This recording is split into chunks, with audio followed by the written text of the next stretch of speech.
Oh, well, welcome back to another episode. I've had many major issues with my tech. First of all, I upgraded my network at home. And then I realized that the base station doesn't quite work with the new upgraded network. So I had to, get the base station. And then my computer doesn't connect properly to the base station, and I have to buy this new set of connector or client. So all in all, it's been taking me quite a bit of time to set up my technology. And last weekend, I decided to buy some new tech. So I've got two new base station for the whole house, and then I have this client using TP-Link, and that's gonna hopefully speed up my production as well. It's an upgrade, but everything needs to change in tandem, and they just don't work with the old tech in that sense. All right, let's go for this week. All right, so this is a photograph I took from Johannesburg a couple of months back when I was there. I'm actually working on a book of my new travelogue. In fact, I've written to a few people to write some intro, and I'm in the process of putting in, you know, photographs as well as some sketches. So this sketch hopefully will get into the final publication as well. As you can see, the photograph is very simple. It's just a bunch of full uh, wine bottles hanging on the wall as decorative element in one of the restaurants we visited in Johannesburg.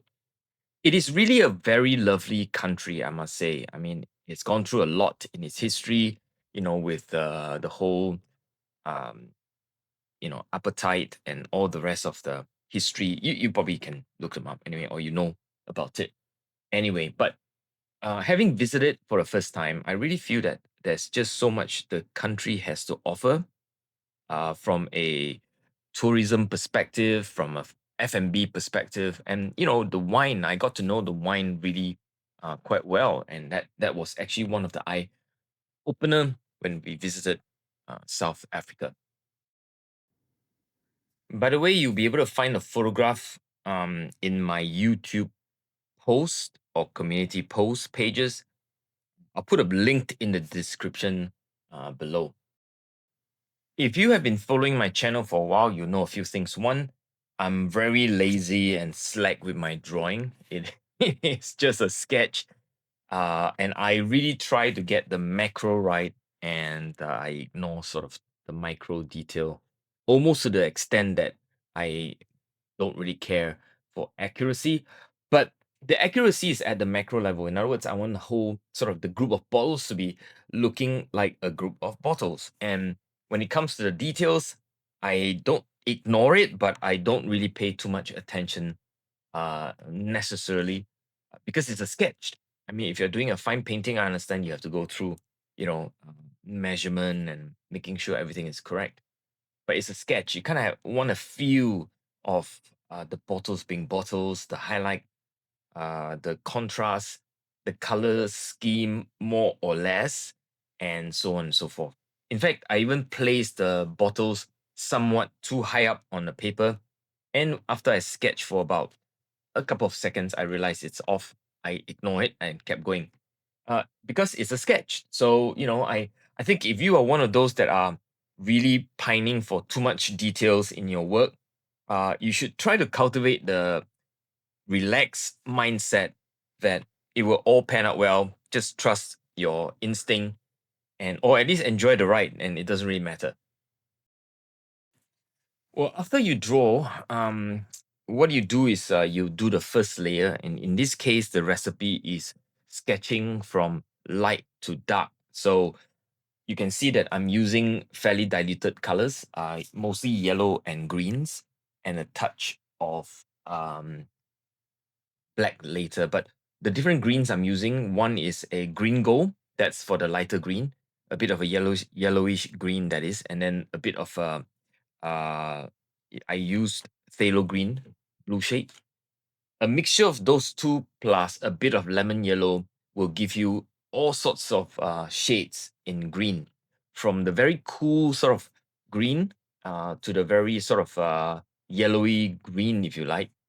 And I'm laying it down, if you see, with a lot of gaps or white holes in that, because if you look carefully on the photograph, there's a lot of reflection. I am being very lazy. I do not intend to use my Copic white or any of my opaque white at the end of it. If I can allow paper white to shine through, that's probably the best. That's the intent at this point. Do remember to, uh, you know, put puddles. In other words, even if you're sketching small like what I am, make sure it is with sufficient water in your bristles or your sketching tools. In this case, my water brush. Um, the reason is you do not want to dry brush everything onto the paper. It is not a very good practice to dry brush. Make sure you have enough moisture in your brush, and when you lay down the shape, however small, it is a small puddle, if you like. You can actually see the moisture, and it is not a drawn over dry paper technique. That does not really work for watercolor because it creates a sort of look and a sort of feel that very it's very made up, or it's sort of a poster color, and it's not really something that uh you know uh gives you a nice aesthetic look, if you like. One of the reason why I like sketching so much is because once I get into a zone, and here the zone I'm referring to is the process of looking at a photograph, i.e., the light and dark, the values of each bottle, where the reflections are, paper white, and where the shadows are. mm, That gives you the curvature of each bottle. So each bottle will curve around, assuming you read the light and dark accurately, leaving paper white and going for dark on the side or edge where the bottle curves. So in this case, you're actually making shapes into form. So it is making two dimension, creating a look and feel that makes it three-dimensional. That is all you're doing. You're using colors, you're using values, you're using the shape of a bottle to create a sense of 3D or three dimension in your sketch. And this whole process is so enjoyable, and it's very, very interesting. And if I do this for like about 30, 40 minutes, I sort of get into a zone. I kind of switch off. It's very relaxing, and it sort of recharges me quite a bit. So that's why I think most people find sketching such a therapeutic sort of experience. And I really, sort of would encourage you to cultivate that sort of time and that sort of me time or that sort of sketching time, where you get in a zone, if you like. It's pleasurable as well, of course. So now the most of the green stuff are done. I have left the paper white on the labels and so on. I guess the label will come last. I'm switching to a very, very small brush. It is, I guess it's a 00 or something even smaller. I can't remember what I bought. But it's one of those travel brush, but it has a very, very small tip. And I'm now going in to color the labels and so on. Again, I'm careful with the curvature. In other words, there's sort of a curve around with shadows on the side, on the edge, where light falls. I leave as light as possible. The eyes can see very, very tiny details like that. It's amazing what I see. And again, I try to give hint of colors, design of the wine label. I don't try to make it too complicated, but basically, you know that it curves around left and right of the bottle, so you want to shade it on that both edge. I'm ready to kind of put some quinacridone gold and quinacridone burnt orange for the base where the bottle sits. There's a couple of metal holder, and I kind of leave it at this point. So okay, we're kind of halfway through the sketch. A lot of the time we're gonna spend on the details at the end. I'm gonna ignore the wall, ignore the shadows on the wall as well. So it's gonna focus purely on the bottles and the stuff that holds it together. And some sort of a evaluation at this point is probably the best thing, as I lay down the dots and leaves of the flower, because they have made one of the bottle as a vase for flowers. I'm going in with small, tiny, brush, making lines on the edge, creating shadows or deeper shadows, making marks on the labels as I see them. See, at this stage, you really can't read any of the letter. All they are just squiggles. So just learn to make squiggles and some inkling of some dots if you like.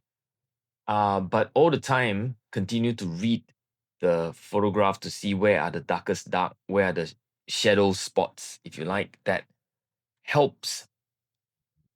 Shadow spots are very important because the darkest dark and the shadow spots are what gives a punch on the design of your light and shadow. It's basically reading value, if you like. It's if you can read values accurately, you are pretty much there in terms of creating three-dimensional form. Again, this is the time to get back into the zone. Little dots here, little dots there. Allow your brush to dance around in sort of a fashion akin to your eyes reading the photograph and your hand reacting and responding to the dance. And it is such a pleasurable activity. I wish I have time to do more of these, but I'm really been busy. I'm actually trying to write a novel at the moment, so it's yeah.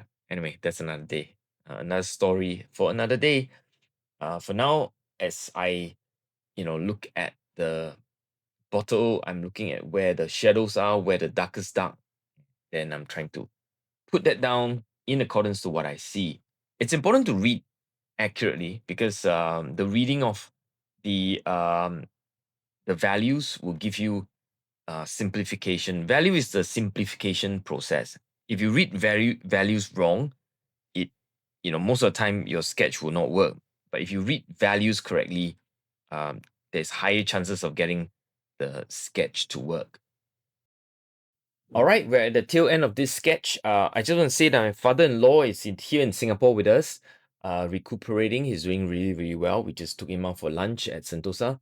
And yeah, he's doing well. He's walking lots in the morning, waking up before any of us wake up. I'm a morning person and he's even earlier than me. And he goes for a walk. He's explored the whole of the neighborhood, getting to know plenty of dog walker in the morning. He's leading a very active life, which is I think is very, very good. He'll be with us for a couple of weeks. But I'm also heading to Phuket to Asia Link. So if you are going to Asia Link, do say hi, have a chat with me, and maybe enjoy a sketch or a meal together. Um, I'm really looking forward to that. That's me time for me. Me sketching somewhere in Thailand, and hopefully I can create more content for you guys as well from Phuket. Maybe I'll do a bit of a travelogue and just walk around and document some of my observation of Phuket. The last time we were there when with my family, it was probably about 3 years ago. But it is a lovely place. I'm hoping that I can bring more content to you guys as well as I sketch and eat my way through Phuket. All right, so I hope you enjoyed this week's episode. The bottles from Johannesburg, a bit of a blast from memory. And I hope you do the same as well. Use a photograph, do a bit of a sketch, or take photograph of your own bottles. All right. Meanwhile, stay safe wherever you are. This is We Take Out for this week. Bye.